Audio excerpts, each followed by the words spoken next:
President Duterte sa aeroplano? Yes, General Alcantara, please.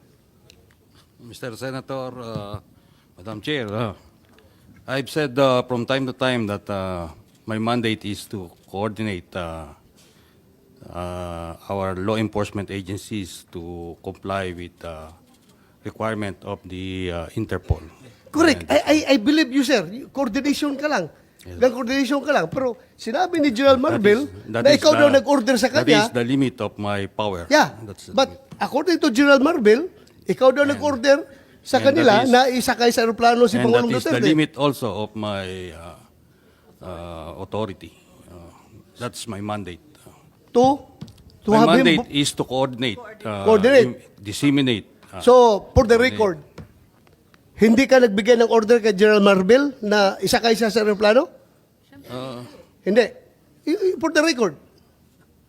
For the record, I am not the authority to order the arrest, to order the So just boarding of the plane. categorically, did you or did you not give the order to General Marvel? No. No. So, General Marvel, are you lying? Sir, I'm not lying, but I just want to have the executive privilege po regarding this matter, this Ay, operational matter. nandito na tayo eh. Executive privilege ka dyan. Bakit naging executive privilege? Kanina bigla? sinabi mo, PCTC ang nagbigay ng order. Ngayon, mag-executive privilege ka. Kung sino-sino na tinuro mo. That's why we didn't want to attend the last hearing because this is what we were expecting, ma'am. We didn't want to be bullied into a No, position. we're not bullying you, sir. Nobody's bullying. We're not I bullying think you, that sir. We're not bullying you, sir. you're trying to make people admit something that they will not admit. Well, And executive we're privilege is a trying to valid derive excuse information. not to answer any Secretary question. President Remulla. Duterte is already at the Hague.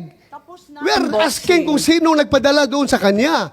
Sino Yun ang nag-order? tanong We're natin. trying to understand every step of As the I said way. earlier, everything was cleared with the DOJ. We are not bullying you, sir. Ha? We want the truth.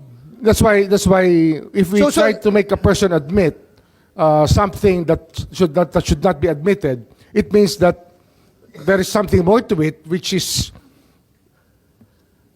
the clearance given by the DOJ was probably the most important part of it, to serve the warrant of arrest and to surrender the person under the law.